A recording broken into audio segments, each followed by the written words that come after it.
Hello everyone, स्वागत है दोस्तों आपका मेरे चैनल में। मैं प्रशांत कुमार शुक्ला एडवोकेट। साथियों, आज के वीडियो में हम लोग बात करेंगे AIB 18 का जो एग्ज़ाम का पैटर्न है। उसमें दो तरह से हम क्वेश्चन को आज डिस्कस करेंगे। एक होता है डायरेक्ट क्वेश्चन, एक होता है इनडायरेक्ट। बाकी आपको पता है कि केस लॉ हम लोग ऑलरेडी डिस्कस कर चुके हैं और आने वाले वीडियो में वो भी डिस्कस करते रहेंगे। और अभी तक जिनको PDF नहीं मिली है तो दिए गए व्हाट्सएप नंबर पर हेलो लिखिए और जो मेरे पेज उसको सपोर्ट करिए, जहां आपको फ्री ऑफ कॉस्ट आपको वो PDF प्रोवाइड किया जा सके।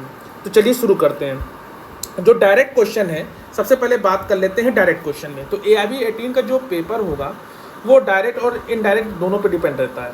और अगर इसकी पास्ट हिस्ट्री देखें तो वहाँ पे भी इसी तरह के क्वेश्चन आते हैं। तो जो डायरेक्ट क्वेश्चन होता है तो उसके कुछ एग्जाम्पल मैंने आज के वीडियो में डिस्कस किया है। जैसे डायरेक्ट क्वेश्चन वो क्वेश्चन होते हैं जो कि आपकी जो बेयर एक्ट है, आप जो कैरी करके यानी कि जो लेके जाते हैं, उसमें जो क्वेश्चन दिए रहते हैं जिस भी बेयर एक्ट से, आपको उसका सेक्शन देखना है और तुरंत उसको मैच करके उसका आंसर ढूंढ लेना है। जैसे term negotiable instrument is defined the negotiable instrument act 1881, यानी कि जो टर्म नेगोशिएबल इंस्ट्रूमेंट है वो नेगोशिएबल इंस्ट्रूमेंट की जो बेयर एक्ट है उसमें ये कहाँ डिफाइन किया गया है। तो आपको सबसे पहले देखना है कि सेक्शन 12 में दिखाया है, सेक्शन 13A में दिखाया है कि सेक्शन 13 में दिखाया है, सेक्शन 13B में। तो आपको सब सेक्शन देख लेना है जल्दी से। सबसे पहले बेयर एक्ट उठाना है और जो भी सेक्शन है उसके सामने जो भी दिया है A B से आपको मैच करके तुरंत उसको टिक कर लेना है। जैसे मैंने सेक्शन 13 किया है तो सेक्शन 13 इसका करेक्ट आंसर है। अगर आपको नहीं पता तो आपको जो भी सेक्शन दिए हैं ऑप्शन में उसको तुरंत ढूंढना है और एक बार उसको मैच कर लेना है। और दूसरा क्वेश्चन इसी में डायरेक्ट में टाइप्स में आता है कि जैसे एडो एक्ट इंट्रोड्यूस, यानी कि जो एडवोकेट एक्ट है वो कब इंट्रोड्यूस किया गया, वो कब हमारे इंडिया में लागू हुआ। तो उसके लिए सबसे पहले आपकी जो बेयर एक्ट है उसमें शुरू के फ्रंट पेज पे ही वहाँ पे राइट साइड के कॉर्नर में ही दिया रहता है और कभी कभी कुछ बेयर एक्ट में शुरू में ही दिया रहता है। तो इस तरह का क्वेश्चन को आपको तुरंत वहाँ का जो ईयर है उसको मैच कर लेना है। तो ये सब जैसे 1962 है, 1959 है, 1961 है और 1966 है। तो आपको जल्दी से देख लेना है कि ये एडवोकेट एक्ट किस सन का है, तो तुरंत आपको एक आंसर मिल गया। तो डायरेक्ट क्वेश्चन इसी तरह से आते हैं, जो भी आपके सेक्शन बेस्ड रहते हैं, जो सेक्शन धाराओं से संबंधित रहते हैं वो डायरेक्ट पूछे जाते हैं। आपको उनको बस कंफर्म करना है कि यही है। अब आती है दिक्कत जो इनडायरेक्ट होता है। इसमें आपका IQ चेक किया जाता है, यानी कि आपने जो ला के एग्जाम में पढ़ा है, जो आपने तैयारी की है या आपको जो भी कानून का नॉलेज है, अब उसको कैसे आप उसको सॉर्ट आउट करते हैं, उसे बोलते हैं इनडायरेक्ट। जैसे पहला क्वेश्चन है, as a general rule agreement made without consideration is, यानी कि एक डिफिनीशन दे दी गई है सीधा सीधा, जो कि क्या होती है, वाइड होती है। तो अगर आपने अच्छे से पढ़ाई की है तो आपको ये पता होगा कि वाइड, ये आप ढूंढेंगे तो आप कंफ्यूज हो जाएंगे, मिलना आपको मुश्किल हो जाएगा।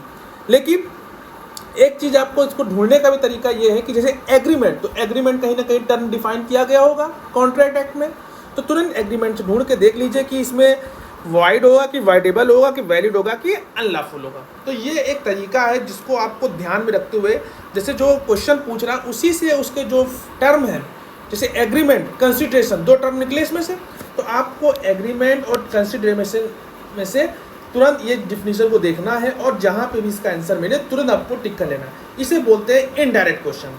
अब दूसरा दिक्कत और आती है इसमें कि जब लीगल मैक्सिम आ गया तब क्या करें। तब तो वही है, फिर मैंने कहा कि लॉ का एग्जाम में अगर आपने अच्छी तैयारी की है या आप कहीं जुडिशरी तैयारी कर रहे हैं या आपकी पकड़ है और अच्छे से पढ़ाई की है तो आपको इनडायरेक्ट क्वेश्चन आसानी से आप ढूंढ लेंगे, ना तो इसको भी आपको दिक्कत बहुत होने वाली। इसी में सबका समझ आता है। जैसे कंसेंसस एड आइटम्स मीन, तो इसमें जो ऑप्शन है general consensus, reaching an agreement, meeting of mind upon the same thing in the same sense, all of the above. तभी आपको बहुत जगह वीडियो में भी देखने को मिलेगा कि all of the above, last option tick कर दीजिए जब ना मिले। तो ये देखिए, जो नहीं पढ़ा है तब तो उसके पास तो ऑप्शन ही नहीं बचता है। लेकिन अगर जिसने अच्छे से पढ़ा है तो एक बार उसको ध्यान से सब ऑप्शन को देखे, वो आपको डी कराने के लिए मजबूर करेगा, डी करिए, लेकिन आपको ऑप्शन देखना है A B C में क्या कह रहा है। और जिसने पढ़ा है तो C ऑप्शन पे करेक्ट आंसर मारेगा, meeting of mind upon the same thing in the same sense. तो इस तरह की जो लीगल मैक्सिम है ये भी बहुत ज़्यादा इंपॉर्टेंट है। और इस तरह के जो इनडायरेक्ट क्वेश्चन है, एक तो डिफिनीशन बेस्ड होता है, एक इनडायरेक्ट होता है। तो इस तरह के जो क्वेश्चन है वो आने वाले हैं एग्जाम में। और आप अगर इसकी पास हिस्ट्री दिखा लें, जो प्रीवियस ईयर के पेपर है उसमें भी इनडायरेक्ट क्वेश्चन ही आते हैं। तो ऐसा नहीं है कि डायरेक्ट भी रहते हैं, इनडायरेक्ट रहते हैं, केस लॉ रहते हैं, और एक होते हैं कि जो एकदम कन्फ्यूजन बेस्ड रहते हैं, जो समझ में आता है कि किस बेयर एक्ट से, तो वो भी आपको ध्यान में रखना है।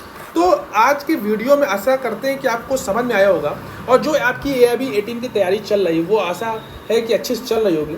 जो भी केस लॉ आपको अच्छे से आप हैंडमेड नोट्स प्रिपेयर कर रहे होंगे, तो कोशिश करेंगे कि और भी ऐसे यूजफुल आपको जानकारी प्रोवाइड करते रहें, और जितना हो सके केस लॉ को हम प्रोवाइड कर ही रहे हैं।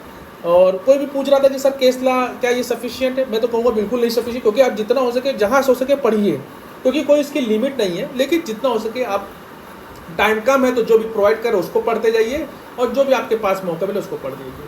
तो जो सब फ्री ऑफ कॉस्ट है, ठीक है, तो इसमें आपको परेशान होने की जरूरत नहीं है। अपने अच्छे से तैयारी करिए और AIB 18 आपका अच्छे से निकल जाएगा। और आपकी तरफ से यही है कि लाइक कीजिए, शेयर करिए, कमेंट करिए, और अच्छा फीडबैक दीजिए। तो मिलते हैं एक नेक्स्ट वीडियो, एक नेक्स्ट जजमेंट सीरीज के साथ और नेक्स्ट टॉपिक के साथ। तब तक के लिए धन्यवाद।